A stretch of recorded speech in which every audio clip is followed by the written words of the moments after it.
Esta é a WBCQ, o rádio trazendo ao mundo a última chance, direto de Monticello, Maine, Estados Unidos. O desejo de todo cristão ao longo dos últimos 2000 anos é de ver o retorno do Salvador e de estabelecer seu reino eterno aqui nesta terra, e os acontecimentos no mundo revelam que isso acontecerá muito em breve. Continue ouvindo para aprender como você pode se preparar espiritualmente para os eventos finais desta terra. Rádio WLC, preparando um povo para viver no reino terrestre de Yahua, que será estabelecida em face do iminente retorno de Cristo. Você já fez alguma suposição, caro ouvinte? E sua suposição estava correta? Ou, como muitos de nós fazemos, você ficou um tanto constrangido uma vez que sua suposição estava errada? Olá, eu sou Cris De Luca e hoje o Will Santos vai nos levar por uma viagem por meio de Provérbios 8. É uma passagem que muitos cristãos acreditam que prova a existência pré-encarnada do Salvador. E eles estão certos? Errados? Continue conosco e descubra a resposta. Mais tarde falaremos sobre as maneiras específicas pelas quais o Espírito Santo fala conosco. E, finalmente, a Laura Lee compartilhará conosco a história de um bebê que foi abandonado ao nascer e descubra o que aconteceu com ele. Fique ligado no programa de hoje. E o programa de hoje é Provérbios 8, prova a pré-encarnação de Cristo?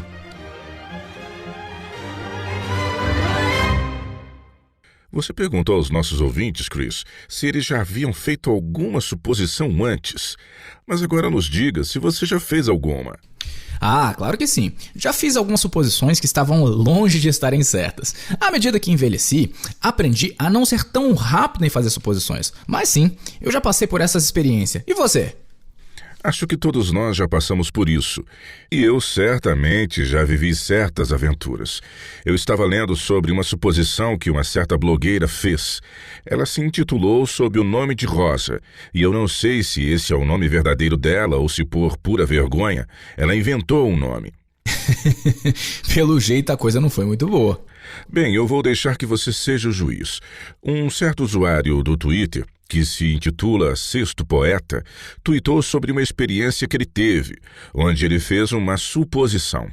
Aparentemente, seu pai havia morrido e foi enterrado em uma pequena vila em Sussex, Inglaterra.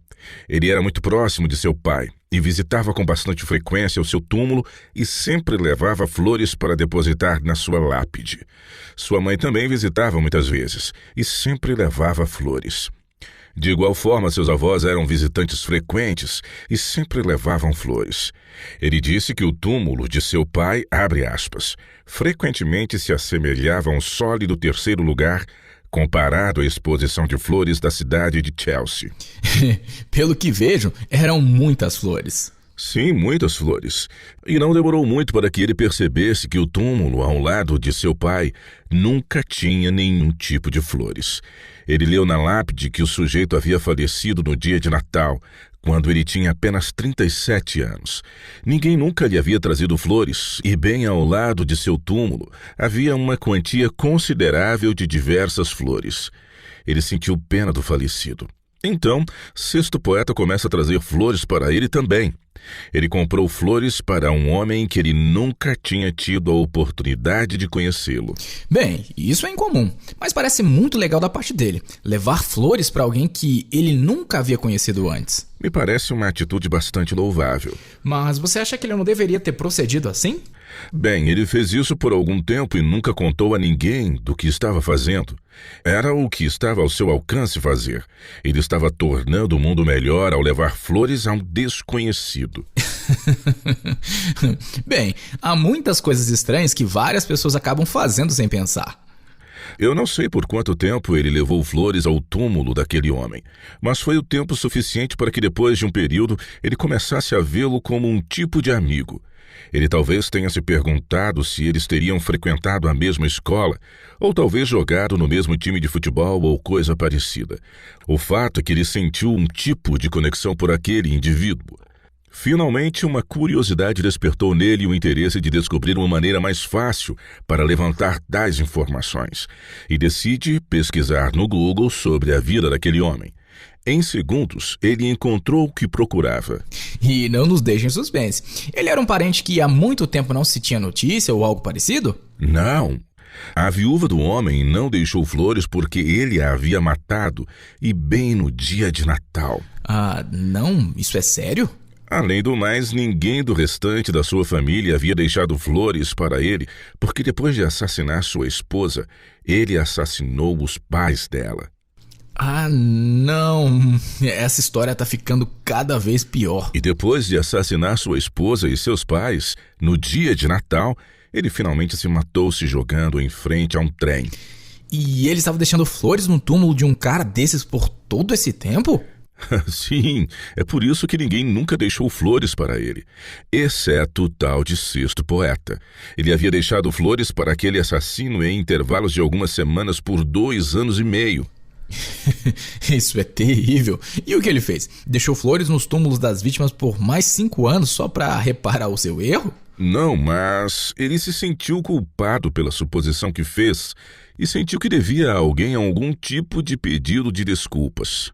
E o que ele fez? Ele descobriu onde as vítimas daquele homem foram enterradas, comprou algumas flores e as levou até lá. Ao chegar lá e se encontrando defronte das sepulturas e segurando uma quantia razoável de flores, ele murmurava suas desculpas quando uma mulher aparece e pergunta quem ele é e por que ele estaria deixando flores para sua tia e seus avós. Ah, não. Não fale com estranhos. Verdade. E ele, sentindo-se terrivelmente envergonhado e com remorso, ele tenta se explicar. E como ela recebeu a notícia? Ela, na verdade, foi muito bem compreensiva. Ela disse que estava tudo bem. O papo foi bem estranho, mas ela entendeu a situação. No final, ele a convidou para que eles saíssem e tomassem alguma coisa. Você está falando sério? E o que ela disse? Ela disse sim. E 2 anos depois, eles se casaram. E essa é a história de como ele conheceu sua esposa, que foi tudo baseado em uma suposição que ele havia feito, mas que era errônea. Que doideira. Isso só prova que nunca devemos sair por aí fazendo suposições. Infelizmente, acho que faz parte da condição humana fazer suposições. Não deveríamos, mas fazemos. E sua história teve um final feliz. Mas quando se trata de questões de verdade espiritual, fazer suposições pode ser perigoso, uma vez que nos leva ao erro. E hoje eu gostaria de dar uma olhada em uma passagem das Escrituras que muitas pessoas usam para apoiar a teoria de que o Salvador teve uma existência pré-encarnada. Agora, em outros programas, nós cobrimos a evidência bíblica para o fato de que não apenas o Salvador é totalmente humano, mas ele não veio a ser antes de sua concepção. Não havia um Cristo pré-encarnado, pois ele ainda não existia. Certo, ele é o único filho gerado de Iá. Vamos dar uma olhada na palavra gerado, pois ela é bastante significativa. Você poderia, Chris, pesquisá-la e nos dizer o que significa? Particípio passado de gerar. Que interessante. Ok, e qual é a definição de gerar? Diz fazer existir ou ocorrer. E quando Yahushua veio à existência? Bem, na concepção. Acho que os judeus acreditam que foi no nascimento e não na concepção. De qualquer forma, foi nesse momento que ele veio à existência. É isso, e não antes disso, e nem poderia ser. Tentar forçar no registro bíblico uma pré-existência para Cristo não é apenas ilógico, mas é inconsistente com a própria definição de gerar. E Yahushua é repetidamente referido como filho unigênito de Yah. Não há possibilidades de termos uma pré-existência eterna de um ser gerado.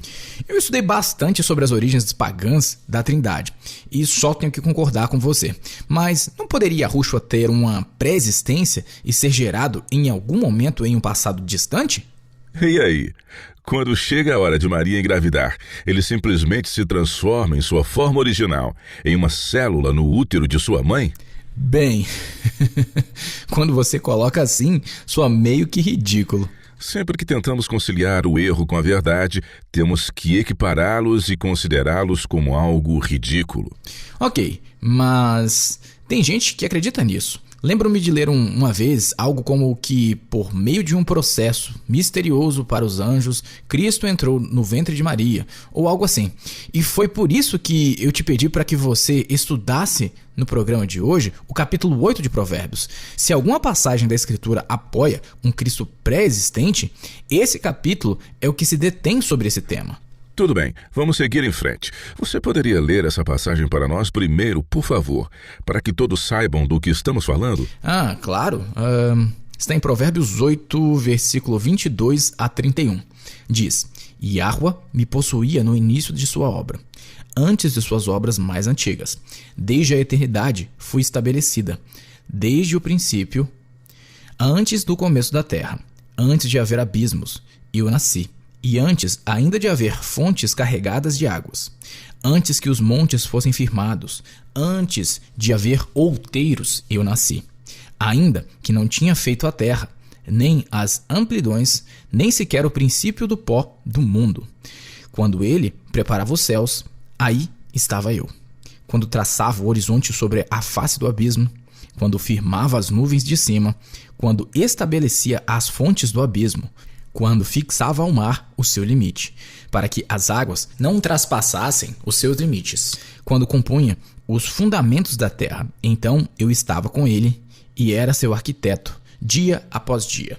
Eu era suas delícias, folgando perante ele em todo o tempo, regozijando-me no seu mundo habitável e achando as minhas delícias com os filhos dos homens.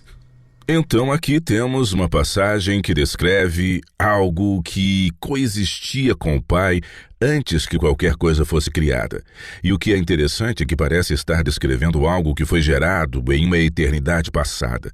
Eu gostaria que você lesse os 2 primeiros versículos desta passagem, que são os versículos 22 e 23, mas em uma tradução diferente. Leia essa tradução aqui, Chris. Vamos lá. Yahweh me criou como o princípio de seu caminho, antes de suas obras mais antigas. Fui formada desde a eternidade, desde o princípio, antes de existir a terra. Você pode ver como alguns leitores podem supor que isso está falando sobre um Cristo pré-encarnado, não é isso? Parece que sim, parece que é exatamente isso que está sendo falado aqui. Tudo bem, mas qual é a regra fundamental que devemos sempre observar ao estudarmos uma passagem das Escrituras? Ler dentro do contexto? Bingo! Você começou no versículo 22. Agora vamos voltar ao início do capítulo e lê-lo no contexto. Comece no versículo 1. O que diz que nos leva a essa passagem? Continue lendo, começando no versículo 23, para que possamos ver como a passagem que os trinitarianos aplicam a Cristo se encaixa no contexto em que foi escrita em um sentido mais amplo. Ok. Não clama, porventura, a sabedoria e o entendimento não faz ouvir a sua voz? No cimo das alturas, junto ao caminho, nas encruzilhadas das veredas, ela se coloca, junto às portas, à entrada da cidade. A entrada das portas está gritando: a vós outros, ó homens, clamo, e a minha voz se dirige aos filhos dos homens. Entendei, ó simples, a prudência, e vós, nécios, entendei a sabedoria. Ouvi, pois falarei coisas excelentes. Os meus lábios proferirão coisas retas, porque a minha boca proclamará a verdade. Os meus lábios abominam a impiedade. São justas todas as palavras da minha boca. Não há nelas nenhuma coisa torta, nem perversa. Todas são retas para quem as entende, e justas para os que acham o conhecimento. Aceitai o meu ensino, e não a prata, e o conhecimento, antes do que o ouro escolhido, porque melhor é a sabedoria do que joias, e de tudo que se deseja, nada se pode comprar com ela. Eu, a sabedoria, habito com a prudência, e disponho de conhecimentos e de conselhos. O temor de Yahweh consiste em aborrecer o mal, a soberba, a arrogância, o mau caminho e a boca perversa. Eu os aborreço. Meu é o conselho e a verdadeira sabedoria. Eu sou o entendimento, minha é a fortaleza. Por meu intermédio, reinam os reis, e os príncipes decretam justiça. Por meu intermédio, governam os príncipes, os nobres e todos os juízes da terra. Eu amo os que me amam, os que me procuram e me acham. Riquezas e honra estão comigo, bens duráveis e justiça. Melhor é o meu fruto do que o ouro refinado, e o meu rendimento melhor do que a prata escolhida. Ando pelo caminho da justiça, no meio das veredas do juízo, para dotar de bens os que me amam e lhes encher os tesouros. Yahweh me possuía no início de sua obra, antes de suas obras mais antigas. Desde a eternidade, fui estabelecida desde o princípio, antes do começo da terra. Então, quem está falando aqui? É Cristo? Bem, no contexto, é a sabedoria. Tudo bem. Agora leia o resto dos versículos que muitos tiram do contexto para tentar provar um Cristo pré-existente. E ao lê-los novamente, pergunte a si mesmo se isso se aplica à sabedoria. Vá em frente. Ok. Antes de haver abismos, eu nasci. Antes ainda de haver fontes carregadas de água. Antes que os montes fossem firmados. Antes de haver outeiros, eu nasci. Ainda que não tinha feito a terra, nem as amplidões, nem sequer o princípio do pó do mundo. Quando ele preparava os céus, aí estava eu. Quando traçava o horizonte sobre a face do abismo, quando firmava as nuvens de cima, quando estabelecia as fontes do abismo, quando fixava ao mar o seu limite, para que as águas não traspassassem os seus limites. Quando compunha os fundamentos da terra, então eu estava com ele e era seu arquiteto dia após dia. Eu era suas delícias, folgando perante ele em todo o tempo, regozijando-me no seu mundo habitável e achando as minhas delícias com os filhos dos homens. Você pode ver como toda essa passagem se encaixa quando o eu que a passagem traz remete-se à sabedoria? Ah, sim, como no versículo 27. Quando ele preparava os céus, aí estava eu. Quando traçava o horizonte sobre a face do abismo. Se essa é a sabedoria falando, então se encaixa totalmente. A sabedoria infinita e insondável de Yahweh está entrelaçada em tudo o que ele fez desde uma eternidade remota. Mas eu tenho que te perguntar uma coisa, Will. Sabemos que as escrituras podem ter mais de uma aplicação. Por que esta passagem não pode se aplicar à sabedoria como foi escrita, como se aplicássemos a Cristo em uma outra perspectiva? Essa é uma ótima pergunta, Chris. Nós vamos fazer uma pausa rápida e assim que voltarmos, vamos responder a essa pergunta. Paulo advertiu tanto aos Gálatas como aos Coríntios quanto ao se desviarem da verdade e aceitarem um falso evangelho, bem como a um falso Cristo. Ele lhes havia ensinado a verdade, mas eles corriam o risco de serem enganados e, consequentemente, aceitariam a uma forma distorcida do evangelho. O perigo agravaria-se pelo fato de que um falso evangelho traria consigo um falso Cristo.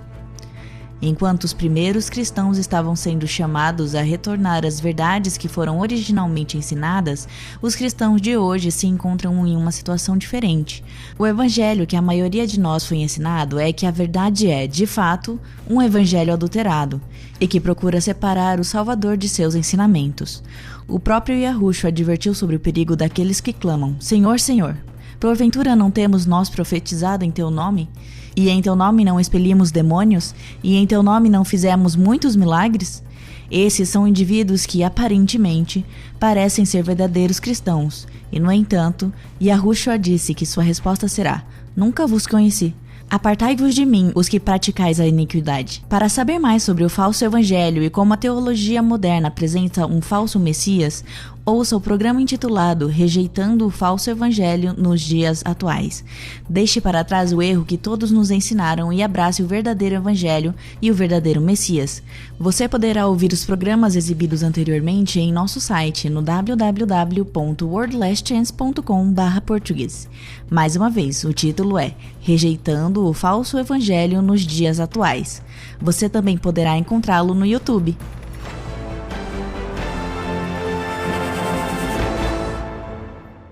Ok, vamos à minha pergunta.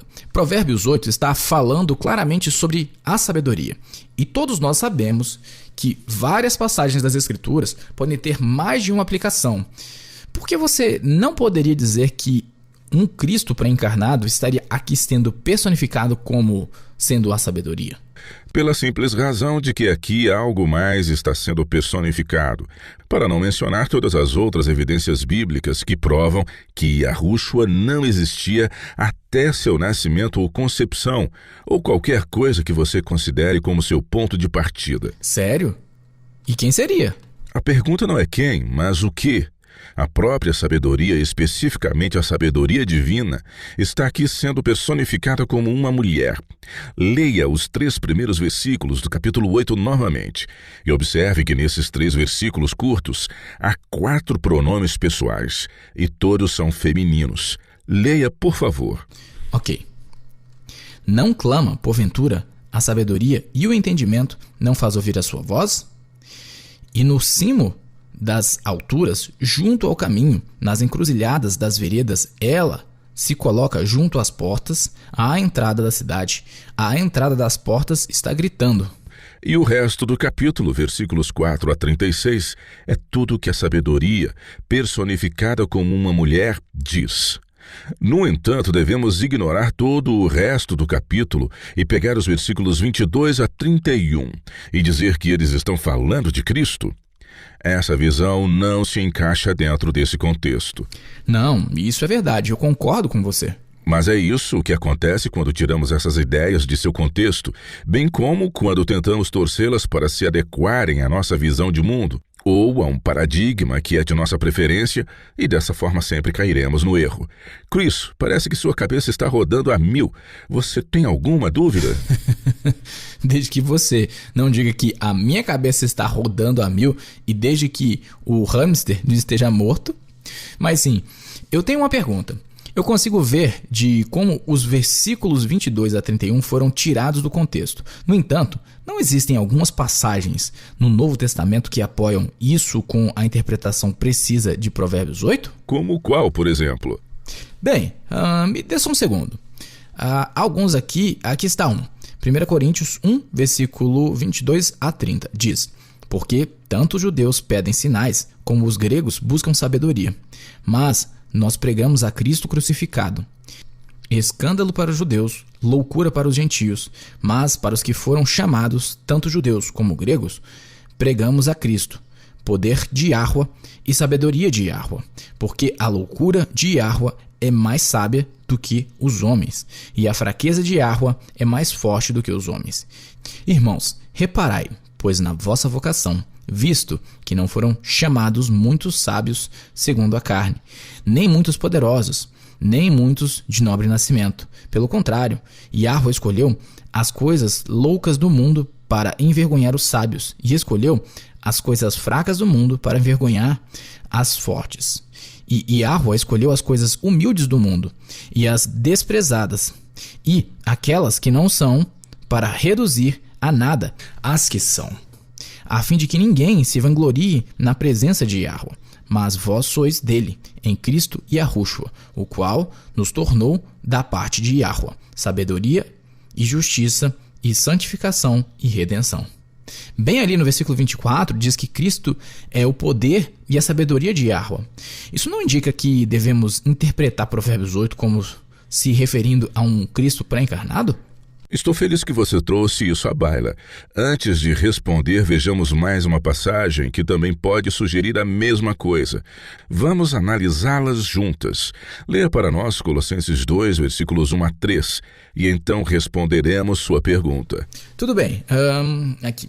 Gostaria, pois, que soubesseis quão grande luta venho mantendo por vós, pelos laodicenses, e por quantos não me viram face a face, para que o coração deles seja confortado e vinculado juntamente em amor, e eles tenham toda a riqueza da forte convicção do entendimento, para compreenderem plenamente o mistério de Yahweh, Cristo, em quem todos os tesouros da sabedoria e do conhecimento estão ocultos.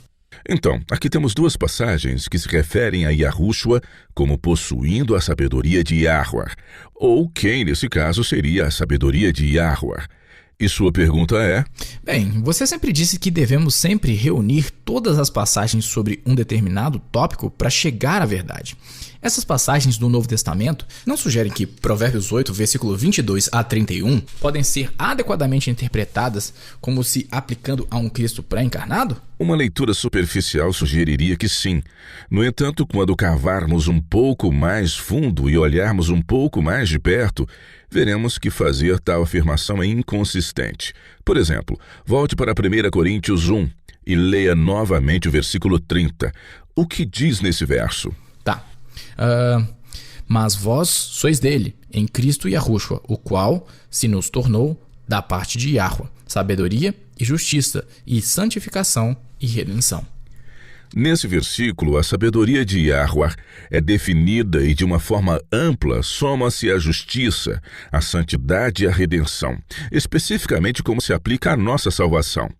Agora, se vamos dizer que alguma passagem do Antigo Testamento prova a pré-existência de Cristo porque se refere à sabedoria, e esta passagem do Novo Testamento aplica a palavra sabedoria a Cristo, devemos também dizer que sempre que vemos nas Escrituras as palavras justiça, santidade e redenção, isso vale dizer que elas são sempre aplicadas a Yahushua?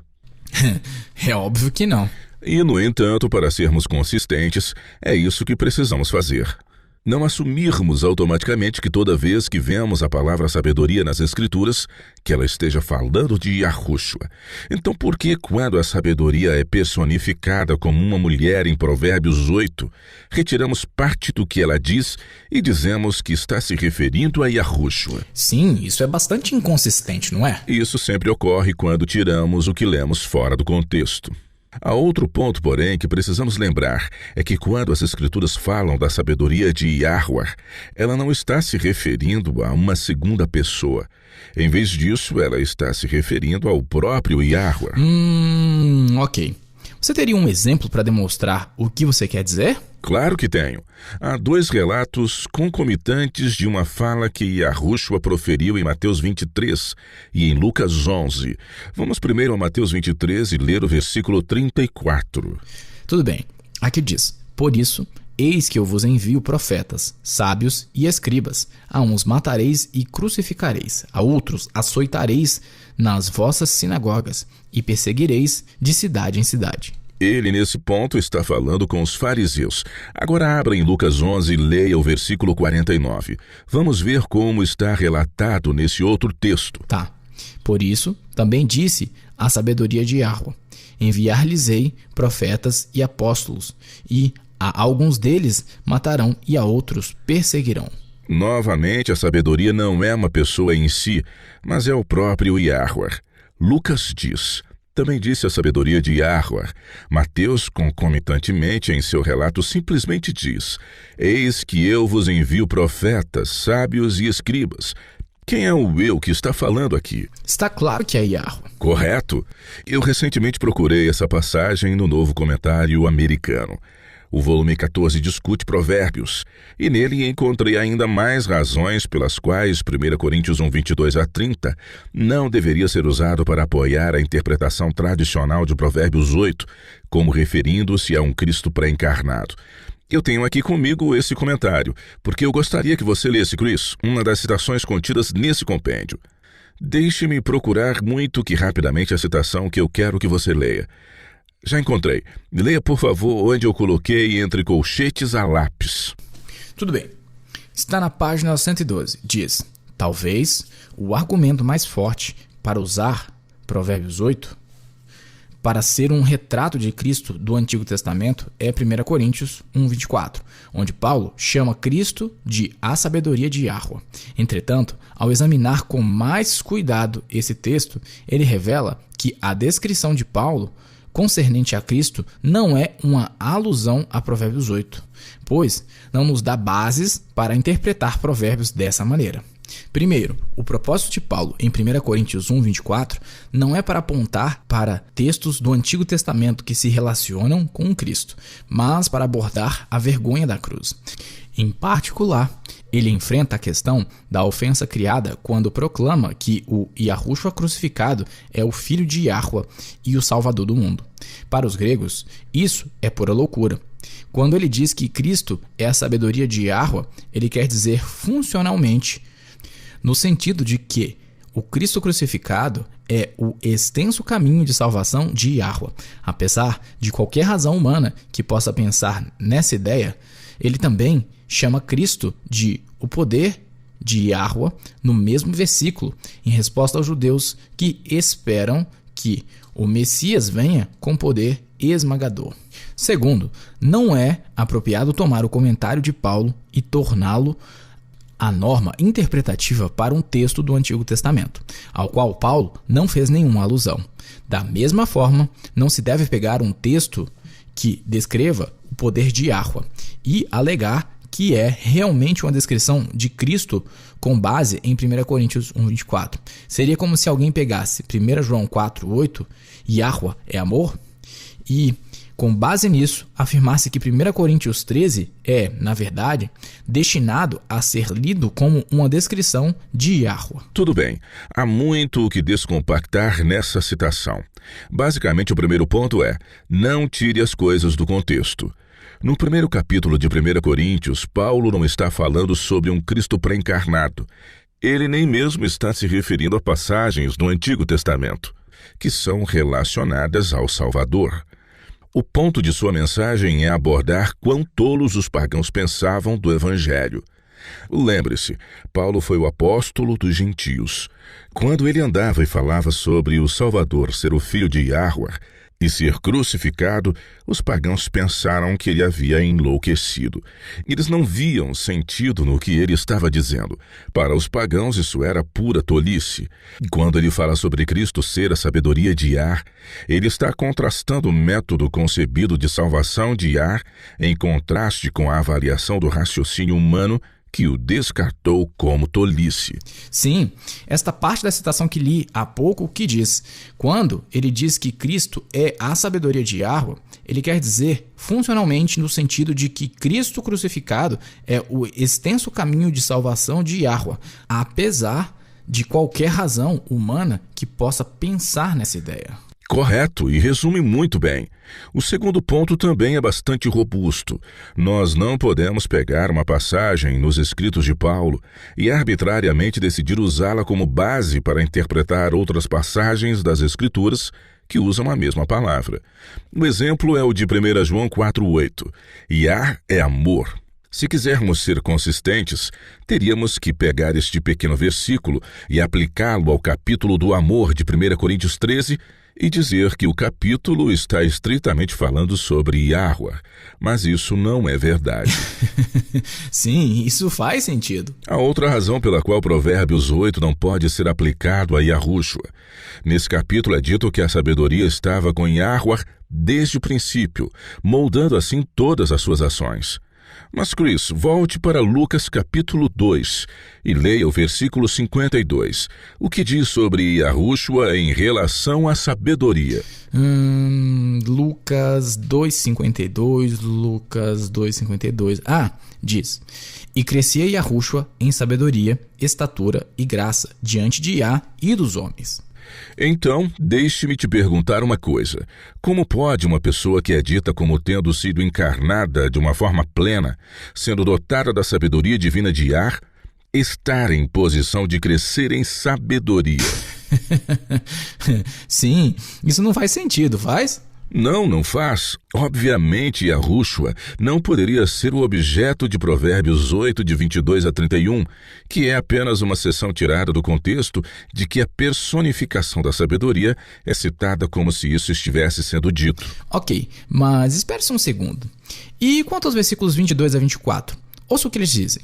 Yahweh me possuía no início de sua obra, antes de suas obras mais antigas. Desde a eternidade foi estabelecida, desde o princípio, antes do começo da terra. Antes de haver abismos, eu nasci, e antes ainda de haver fontes carregadas de águas. Então, se essa é a sabedoria de Yah, como se pode dizer que a sabedoria foi estabelecida desde a eternidade e concebida antes de haver abismos? Yahweh sempre foi um ser dotado de sabedoria. E então, eu não estou vendo como a sabedoria passou a existir a partir de um determinado momento. Isso sugeriria que houve um tempo em que Yahweh não era dotado de sabedoria. E essa ideia está fora de questão. Não, e você está certo. Yahweh sempre foi um ser sábio. Mas essa é uma boa pergunta e fico feliz que você esteja considerando todas essas nuances. O novo comentário americano, por certo, aborda sobre isso. E deixe-me procurar aqui muito que rapidamente e ver se consigo encontrar algo nesse sentido. Está aqui. Leia, Chris, para nós esse parágrafo. Ok. Finalmente, a Senhora Sabedoria de Provérbios 8 não personifica um atributo de Yahweh, mas sim um atributo da criação. Ela é uma personificação da estrutura, plano ou racionalidade que Yahweh idealizou no mundo. Ela é criada por Yahweh e é fundamentalmente um atributo do universo de Yahweh. Fecha aspas. Ok, isso faz mais sentido. Interessante. Então vamos ir mais direto ao ponto. A sabedoria descrita em Provérbios 8 é apresentada no contexto da criação. Especificamente, essa sabedoria personificada como mulher é o propósito criativo de Yahweh, bem como seu plano para nós e para o mundo. Este plano foi produzido ou surgiu em algum momento em um passado distante. São os sapientes propósitos de Yah e seu plano para tudo que ele trouxe à existência. Entendo. E, em contrapartida, Yahushua só foi gerado quando nasceu em Belém. Então ele não poderia ter sido personificado com uma sabedoria séculos antes, como é entendido por meio de Provérbios 8. Bem, então deixe-me te perguntar uma coisa. Eu fui ensinado de que Deus Filho foi o que esteve à frente da criação. Lembro-me de que alguém me disse que o Pai atuou por meio do Filho na criação do mundo. Mas se Yahushua não teve uma pré-existência, quem foi que criou o mundo? É óbvio que foi o Pai. Lá em Provérbios 8 nos dá essa informação. Leia novamente os versículos 26 a 29. Ainda ele não tinha... Que é Yahweh. Feito a terra, nem as amplidões, nem sequer o princípio do pó do mundo. Quando ele preparava os céus, aí estava eu. Quando traçava o horizonte sobre a face do abismo, quando firmava as nuvens de cima, quando estabelecia as fontes do abismo, quando fixava ao mar o seu limite, para que as águas não traspassassem os seus limites, quando compunha os fundamentos da terra. O ele mencionado aqui é o próprio Yahweh, e sabemos disso quando comparamos esse texto com o Salmo 33. Leia, Cris, por favor, o Salmo 33, versículos 6 a 9. Todo esse salmo é fantástico, e esses versículos refletem a linguagem de Provérbios 8 e esclarecem todas as dúvidas sobre quem é o Criador. Ok. Os céus, por sua palavra, se fizeram, e pelo sopro de sua boca, o exército deles. Ele ajunta em montão as águas do mar, em reservatório encerra as grandes vagas. Tema a Yahweh toda a terra, temam-no todos os habitantes do mundo, pois ele falou. E tudo se fez, ele ordenou, e tudo passou a existir. Yahweh é nosso Criador e nosso Recriador. Todas as coisas vieram a existir por meio dele e são sustentadas por sua sabedoria e conhecimento. Ele merece nosso louvor por toda a eternidade, e será nossa alegria e regozijo mergulhar nas profundezas da sabedoria divina. E isso será maravilhoso. Iremos aprender todas as coisas das quais nos assombravam e nunca tivemos respostas. A seguir, como o Espírito Santo se comunica conosco de uma forma pessoal e direta. Fique ligado!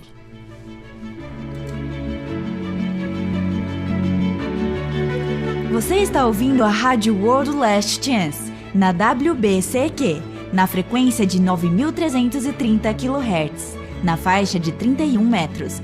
Rádio World Last Chance, preparando um povo para o breve retorno do Salvador. A pergunta de hoje da nossa caixa de mensagens diárias vem do país que descobriu um dos antibióticos, a eritromicina. Você consegue adivinhar que país é esse? Um antibiótico pelo qual pessoalmente sou muito grato, pois sou alérgico à penicilina. E eu vejo você tentando se esquivar para não dar uma resposta. Que país é esse? Eu vou chutar. A Alemanha. Alemanha? Por quê? Porque ela é a maior exportadora mundial de produtos farmacêuticos. Eu acertei? Não chegou nem perto. É o país que achou a maior pérola já encontrada, pesando 6,35 quilos. Ela é simplesmente gigantesca. Japão, eles produzem muitas pérolas. Não, embora você esteja se aproximando. É as Filipinas. Um médico filipino chamado Dr. Abelardo Aguilar inventou a eritromicina. Impressionante. E qual é a pergunta de hoje? Bem, Melcorramil de Cauauian E eu não sei se eu estou pronunciando esse nome corretamente. É Meikauauyan. Vamos lá. Ele escreve: queridos irmãos, vocês poderiam explicar, claro e especificamente, como o Espírito Santo se comunica conosco? Obrigado por sua pergunta, Melkor.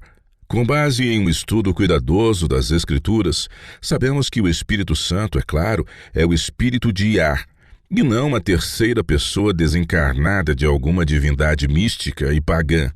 É literalmente o sopro de Yahweh. Assim, quando falamos do Espírito Santo, que se comunica conosco, na verdade estamos falando sobre como o próprio Yahweh se comunica conosco.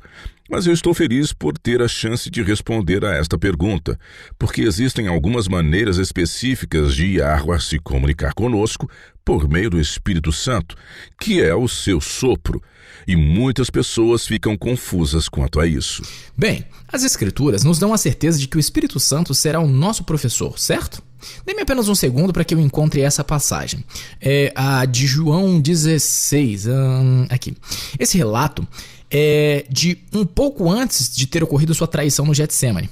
É como se o Salvador estivesse procurando passar o máximo de informação possível antes de sua morte, mas ele percebe que já não havia mais tempo hábil. São os versículos 12 e 13 de João 16. Diz: tenho ainda muito o que vos dizer, mas vós não o podeis suportar agora. Quando vier, porém, o Espírito da verdade, ele vos guiará a toda a verdade. Porque não falará por si mesmo, mas dirá tudo o que tiver ouvido e vos anunciará as coisas que hão de vir. Essa é uma promessa fantástica que todos podemos reivindicar. Quer saber mais verdades? Reivindique esta promessa e o Espírito de Yah será seu próprio professor. E como as pessoas ficam confusas com uma passagem como essa? Bem, as maneiras como Yahweh se comunica conosco por meio de seu espírito são tipicamente bastante sutis. As coisas espirituais são discernidas espiritualmente, e a voz do espírito de Yah é muitas vezes bastante suave. Então Satanás vem e tenta nos fazer ignorar esses suaves e sutis sussurros do Espírito Santo, fazendo-nos pegar um texto ou uma passagem fora de contexto. Há um texto em particular que muitas vezes é mal aplicado e faz com que muitos não identifiquem os sussurros do Espírito Santo. Vamos dar uma olhada nisso. Abra em Jeremias 17 e leia para nós, por favor, o versículo 9. Tudo bem. Diz: enganoso é o coração, mais do que todas as coisas, e desesperadamente corrupto. Quem o conhecerá? Um verso como esse infunde em você a confiança de que você pode confiar nesse conhecimento que vem de nosso interior? De jeito nenhum. E, no entanto, esse conhecimento interior é o Espírito de Yahweh, o que as Escrituras chamam de voz mansa e suave. O versículo seguinte diz: eu, Yahweh, esquadrinho o coração, eu provo os pensamentos, e isto para dar a cada um segundo o seu proceder, segundo o fruto das suas ações. Então, no contexto, está falando sobre os motivos ocultos e mais profundos do coração. E, no entanto, Satanás, por muito tempo, vem e usa esse versículo para nos fazer questionar o que quer que o Espírito de Yah esteja tentando imprimir em nossos corações. Muito astuto, diabólico, mas brilhante. E como sabemos que é o Espírito Santo tentando se comunicar conosco? Como Yah se comunica conosco dessa maneira? Existem várias maneiras. A primeira, como acabamos de dizer, é por meio de uma voz mansa e suave. E como é essa voz? Vamos ser específicos. Essa é uma voz que pode ser ouvida audivelmente? Pode ser. Às vezes é, mas nem sempre. Normalmente é simplesmente um conhecimento silencioso e que sentimos internamente. Algumas pessoas descartam o elemento divino e simplesmente se referem a ele como um instinto ou chamam de um sexto sentido. A Bíblia chama isso de voz mansa e suave. Você tem que ouvi-la e, infelizmente, muitas pessoas ignoram ou repelem essa voz. Sabe, Will, que uma vez eu li um livro e não consigo lembrar o nome de quem escreveu. Ele era um detetive de polícia americano aposentado e o objetivo do seu livro era dizer a seus leitores que ouvissem seu sexto sentido. Ele disse que, ao entrevistar as vítimas de vários crimes, a única coisa que lhes veio à tona repetidamente foi que, em algum momento, Cada uma delas teve a sensação de que estava em perigo ou que algo não estava bem, mas cada uma delas descartou esses medos como ilógicos e os ignoraram. A voz sutil e mansa, e se você, querido ouvinte, quiser chamá-la de intuição ou instinto, o que quer que seja, nunca te enganará. Essa é a voz de Yah falando contigo e tentando te impressionar. Mas por causa daquele pequeno versículo em Jeremias, os cristãos tendem a descartar essa voz mansa e suave, o que é uma pena. Outra maneira pela qual o Espírito de Yah se comunica conosco é por meio de sua palavra. E eu não estou falando apenas de teologia. Se você se encontrar em uma situação em que não sabe o que fazer, abra a palavra de Yah e encontre sua resposta. Você pode nos dizer, Will, de uma forma prática como isso funciona? Quando abrimos a palavra de Yah e não em busca de teologia ou doutrina, como você aplica isso em uma situação do mundo real? Poderemos obter respostas como: devo aceitar esta oferta de emprego ou não? Sim, com certeza. Existem duas maneiras de usar as Escrituras para obter as respostas que buscamos. Como muitas vezes trazemos à tona, ao responder a perguntas que nossos ouvintes nos enviam, uma maneira é aplicar os princípios bíblicos. Como dissemos antes, moral e moralidade são moldados por sua cultura. Os princípios bíblicos, no entanto, transcendem a moral culturalmente moldada. Portanto, procure por princípios bíblicos que se encaixem à sua realidade. Mas há outra maneira que também funciona, que é simplesmente ler a palavra de Yah, tendo em mente uma pergunta específica. Como você sabe por onde começar a ler? Isso não é possível. A maneira que eu faço é fazer uma oração rápida, reivindicando a promessa de João 16,13, que você acabou de ler, de que o Consolador nos conduzirá a toda a verdade. Não precisa ser uma oração muito longa, mas seja muito específico ao reivindicar essa promessa. Em seguida, tenha uma pergunta específica em mente e que você não perca o foco do que você busca. Não faça uma pergunta de múltipla escolha. Não pergunte: devo, por exemplo, me mudar para Nova Zelândia ou Argentina? Em vez disso, faça apenas uma pergunta: devo me mudar? Depois de obter uma resposta para isso, você pode estreitá-la ainda mais. Novamente, não pergunte: para onde devo me mudar? Seja específico: devo me mudar para Singapura? Ou coisa do gênero. Como a leitura das Escrituras responde a uma pergunta como essa? E como você sabe quando encontrou sua resposta? Você irá saber. Yahuwah fala à nossa mente por meio de palavras. Quando você tiver uma pergunta específica em mente, abra sua Bíblia e comece a lê-la. Comece na parte superior da página de um lado e leia até a parte inferior da página no lado oposto. Pode ocorrer várias tentativas, mas tudo bem, não desista, porque quando você tiver sua resposta, você o saberá. Você poderá ler um versículo que responde perfeitamente à sua pergunta e o Espírito de Yah o inculcará em sua mente. É isso. Essa é a sua resposta. Eu acho que um dos benefícios de aprender sobre a vontade de Yah dessa maneira é que não importa quais problemas possam surgir no futuro, você terá certeza de saber que está no caminho que Ele quer que você esteja. Sim, isso lhe dá uma grande segurança. E é sempre bom ter essa segurança. Saber que você está fazendo o que Yah quer que você faça. Visões, sonhos, profecia... Essas são outras maneiras pelas quais Yahuwah fala conosco. Claro, e de acordo com o livro de Joel, esses métodos de comunicação vão se tornar mais frequentes ao nos aproximarmos do fim. Porém, para a maioria de nós, Yahuwah usa outros métodos. Às vezes alguém vai dizer alguma coisa e provavelmente haverá. Como devemos encarar isso? Quase como um clique em nossa mente, nos alertando para sermos cautelosos ou que algo não está certo. É muito importante ficar atento a essas coisas e não descartá-las ou fazer com que elas se afastem de nós. Outras vezes haverá sempre como um estalo em nossa mente. Uma palavra ou algo que você ouviu talvez seja para você. Não há realmente nenhuma maneira de explicar, a não ser dizer que quando isso acontece, não há dúvidas e você sabe que isso é para você.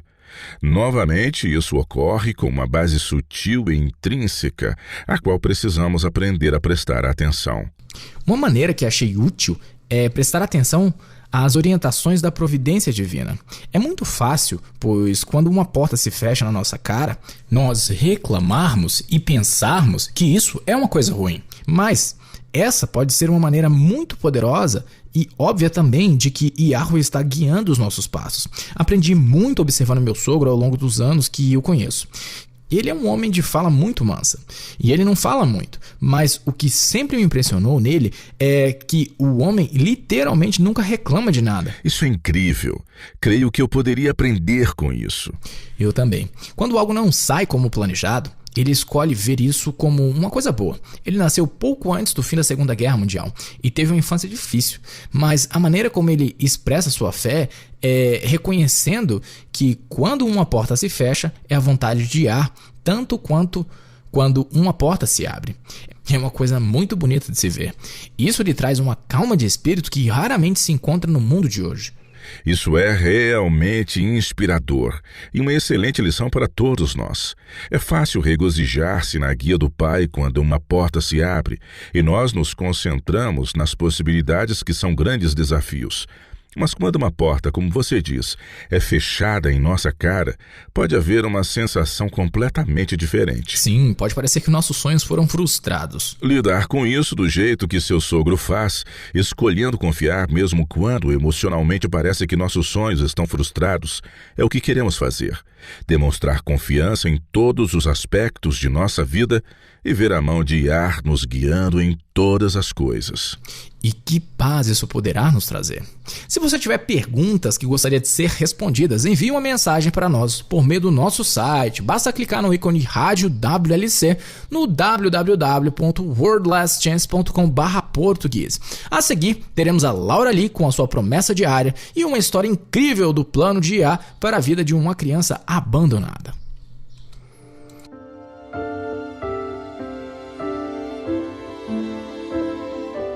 Olá, eu sou a Laura Lee com sua promessa diária da palavra de Yah.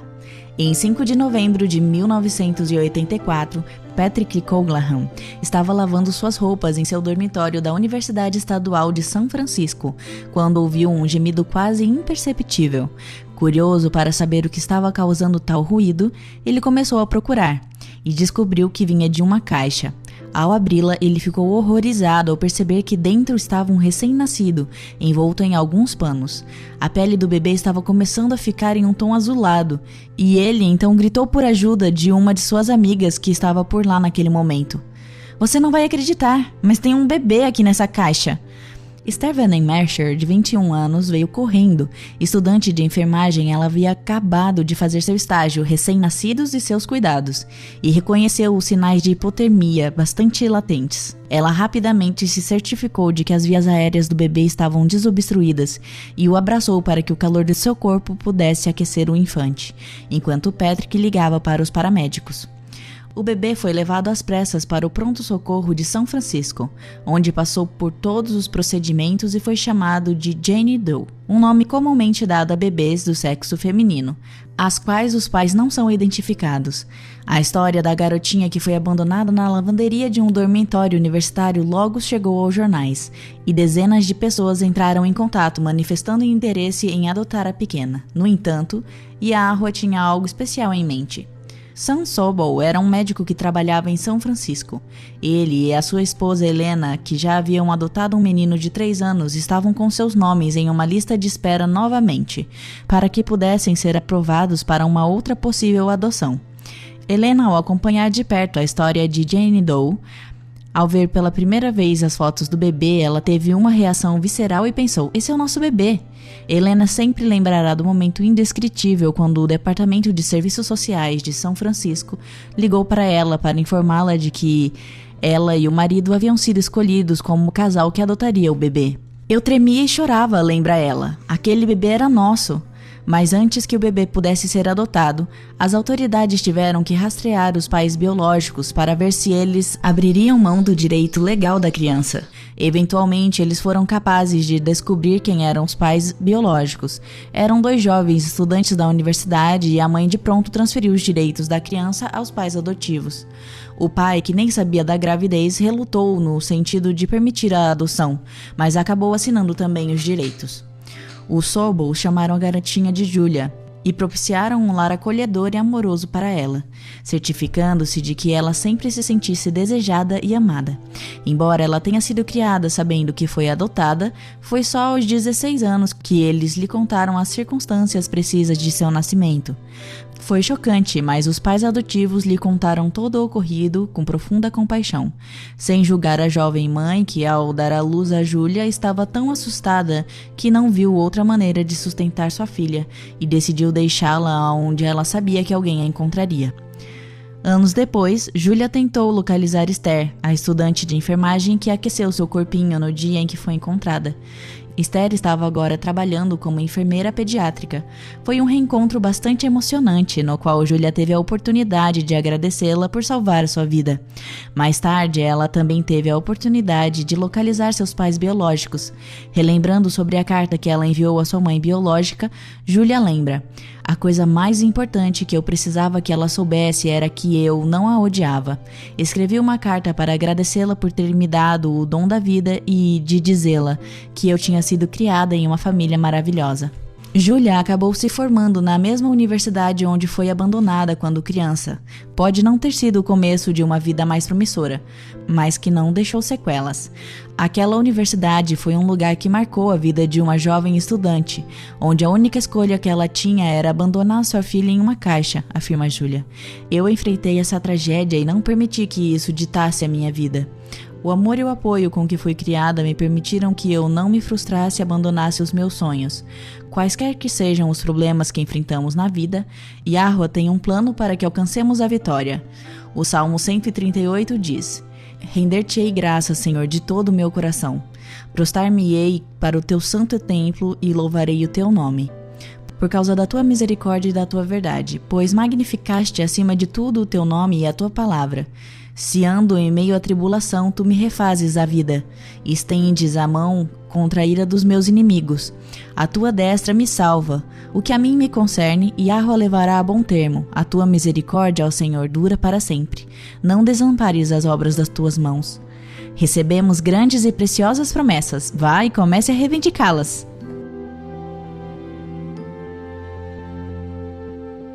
Como dissemos em programas anteriores, vou repetir. A verdade é consistente e harmoniosa. Sabemos por muitas passagens das Escrituras que Yahweh é uma entidade única. É só apenas Ele. Ele não é um 3 em 1 ou uma divindade trina. Os muçulmanos estão certos quando acusam os cristãos trinitários de não serem monoteístas. Verdade. Os cristãos tentam contornar essa situação tentando justificar a alegação de adorar um Deus 3 em 1. Mas, como abordamos em outros programas, essa ideia vem do paganismo e não das Escrituras. É a compreensão adequada da natureza de Yahweh que nos permite saber que Yahushua veio a existir precisamente quando as Escrituras dizem que ele veio, quando ele foi gerado no ventre de Maria e não antes. E é o contexto de Provérbios 8 que nos permite saber que este não é um Yahushua pré-existente e que foi personificado como se fosse a sabedoria. Em vez disso, é a sabedoria sendo personificada como uma mulher. Sempre temos que levar tudo no contexto. Caso contrário, suposições, erros e confusão tomarão conta de nossas interpretações. O que, é claro, é ainda mais importante quando mais nos aproximamos do final. Queremos a verdade e tão somente a verdade. Por isso, é tão importante estudar para conhecermos a verdade, porque todos nós herdamos erros e tradições que não são bíblicas. Na Rádio World Last Chance estamos comprometidos em seguir a verdade e levá-la ao mundo. Continue sintonizando para aprender mais verdades da palavra de Yah. Junte-se a nós novamente amanhã e até lá. E lembre-se, Yahweh te ama e ele é digno de confiança. Você ouviu a Rádio WLC. A World Last Chance está comprometida em levar o evangelho do reino de Yah a todo mundo. Profecias e eventos atuais indicam que o Salvador retornará em um futuro bem próximo, e após a sua vinda, os santos serão brindados com a imortalidade, e o reino de Yah será estabelecido aqui nesta terra. Não há tempo a perder. Aceite hoje o dom da salvação e permita que Yahweh o cubra com a justiça de Cristo.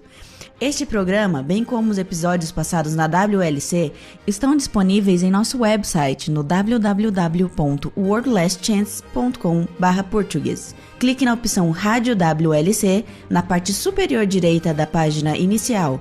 Participe conosco novamente amanhã com uma nova mensagem cheia de verdade no WBCQ, na frequência de 9.330 kHz, na faixa de 31 metros. Rádio World Last Chance, preparando um povo para viver no reino terrestre de Yahweh, que será estabelecido em face do iminente retorno de Cristo.